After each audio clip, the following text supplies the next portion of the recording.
The Rise of End Times Fascism by Naomi Klein and Astra. I can't stress how important this essay is, so I'm going to take us through it. For years, these billionaires have been pushing an extreme notion that wealthy, tax-hating people should up and start their own high-tech fiefdoms, or territories where they can basically lord over the people as CEOs, unrestrained by laws and the restrictions the government usually imposes upon.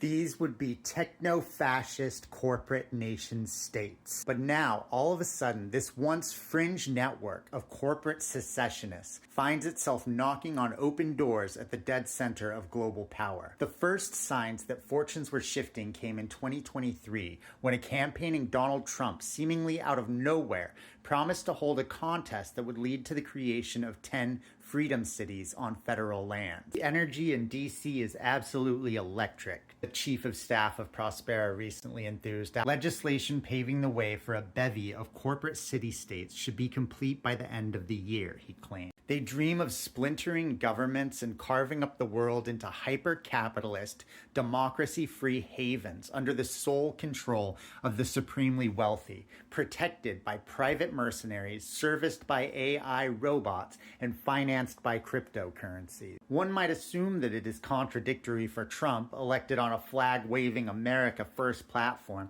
to lend credence to this vision of sovereign territories ruled over by billionaire god kings. Much has been made of the colorful flame wars between the MAGA mouthpiece Steve Bannon, a proud nationalist and populist, and the Trump-allied billionaires who he has attacked as techno-feudalists. However, there are similarities between Steve Bannon's vision for America and the vision of these techno-feudalists. Both embrace this sort of end-time societal collapse philosophy, that everything is about to go to hell, and that we essentially need to create these bunkers, or whether that bunker be a billionaire's fortress or a fortress nation. So there's a mass market vision of fortress nations, I'm reading from the article again, that has gripped the hard right globally, from Italy to Israel, Australia to the United States. In a time of ceaseless peril, openly supremacist movements in these countries are positioning their relatively wealthy states as armed bunkers.